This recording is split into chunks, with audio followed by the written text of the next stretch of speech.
Tonton video ini sampai selesai agar Anda tidak gagal paham.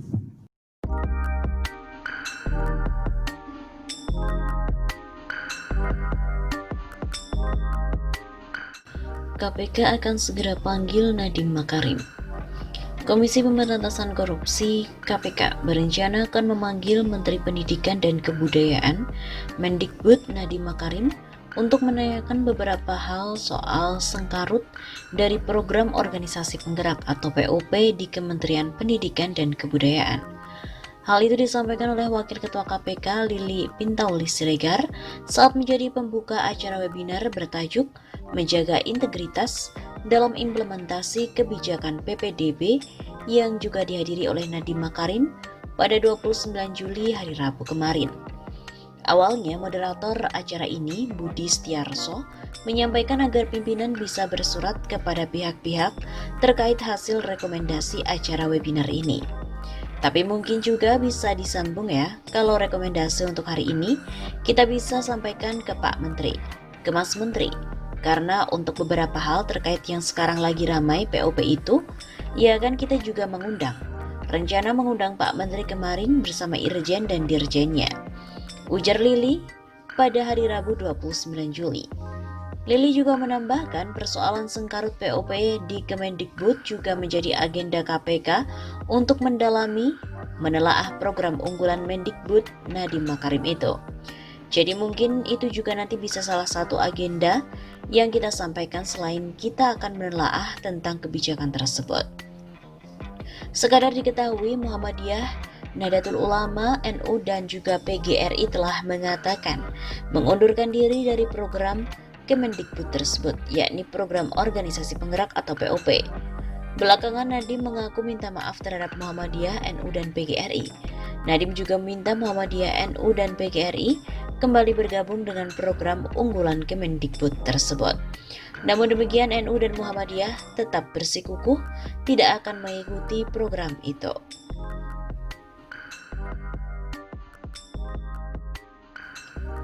Keanehan POP, program Kemendikbud, bikin heran LP Ma'arif NU. Sudah mundur tapi masih terdaftar. Kementerian Pendidikan dan Kebudayaan hingga saat ini masih menyertakan Lembaga Pendidikan Ma'arif Nahdlatul Ulama dari daftar penerima anggaran program organisasi penggerak atau POP bentukan Kemendikbud.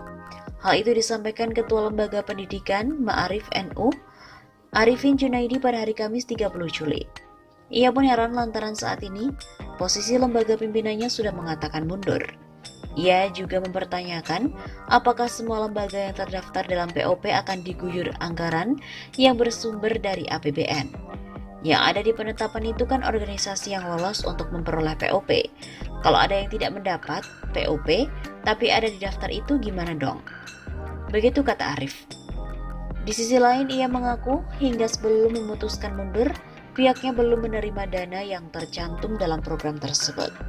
Padahal LP Ma'arif NU sudah melakukan program untuk kepala sekolah di hampir seluruh pelosok Indonesia dengan dana mandiri. Kalau menggunakan dana sendiri dicantumkan di situ, kenapa tidak juga dicantumkan Muslimat NU, Aisyah, FGM? Organisasi-organisasi ini melakukan kegiatan yang sama dengan dana sendiri. Jelasnya.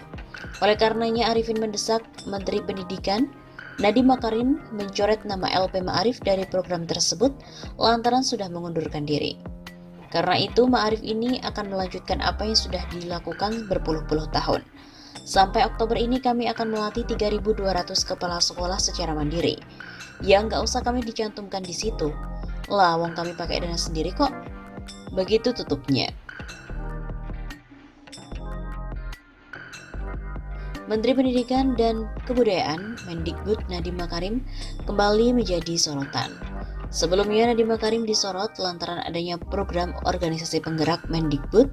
Dalam program itu ia meloloskan 2 yayasan milik perusahaan besar, yakni Tanoto Foundation dan Sampurna Foundation. Terbaru Nadiem membuat pernyataan tak kalah kontroversial.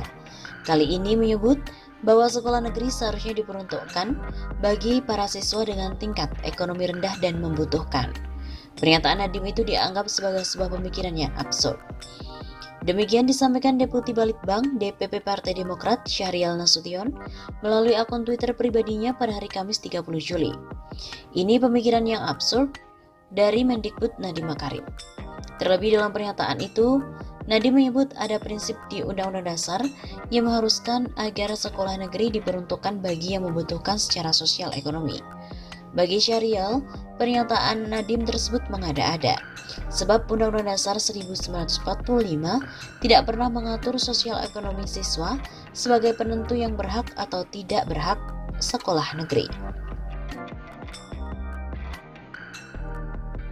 Tujuan pendidikan untuk mencerdaskan bangsa dengan iman dan takwa serta demokratis. Sebaliknya, ia menyinggung tugas dan kewajiban Kemendikbud dalam penyelenggaraan pendidikan di tanah air. Tugas Mendikbud menyelenggarakan pendidikan bukan mengukur rezeki. Sebelumnya, Mendikbud Nadiem Makarim mengatakan sekolah negeri seharusnya diperuntukkan siswa tingkat ekonomi rendah dan membutuhkan. Secara prinsip Undang-Undang Dasar kita, sekolah negeri itu seharusnya untuk yang paling membutuhkan secara sosial ekonomi. Itu kan prinsip keadilan sosial yang dijunjung tinggi, ujarnya dalam diskusi daring pada hari Rabu 29 Juli kemarin. Nadiem menyebut implementasi prinsip itu dirupakan dalam zonasi PPDB yang didasarkan pada jarak sekolah dengan calon siswa. Sayangnya, indikator dalam PPDB memunculkan situasi siswa dengan sosial ekonomi menengah ke atas lebih banyak mengecap pendidikan di sekolah negeri. Untuk itu, pihaknya kembali menerapkan aturan zonasi melalui peraturan Mendikbud nomor 44 tahun 2019 tentang PPDB. Dalam aturan tersebut, zonasi mencakup paling sedikit 50% dari daya tampung sekolah.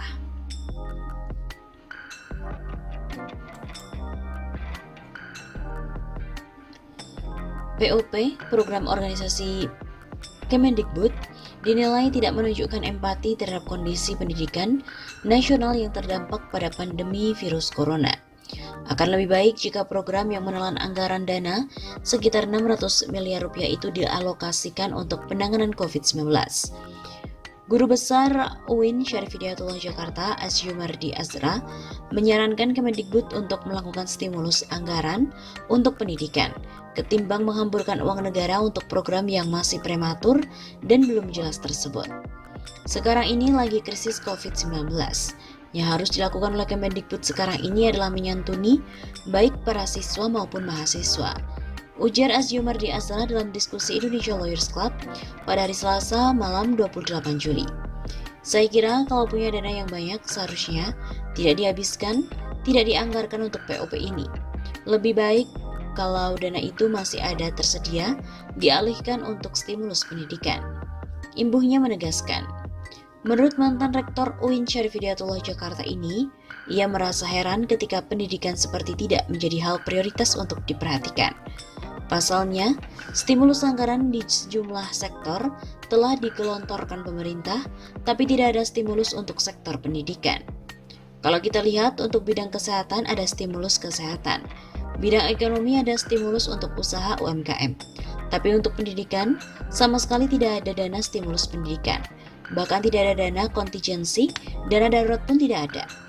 Atas dasar itu, sikap tegas dari PP Muhammadiyah dan juga NU, serta PGRI dari POP Kemendikbud dinilai sudah tepat dan layak diapresiasi. Selain program POP Kemendikbud dinilai tidak jelas, masih ada hal yang lebih prioritas untuk menghadapi krisis pendidikan akibat COVID-19. Jadi program ini tidak menunjukkan empati pada anak-anak kita. Murid-murid yang berada di lokasi karena kemiskinan, fasilitas tidak punya handphone, laptop, dan sebagainya. Nah, kok bisa-bisanya malah bikin program membagi-bagikan uang. Jadi tidak ada empatinya kepada peserta didik kita.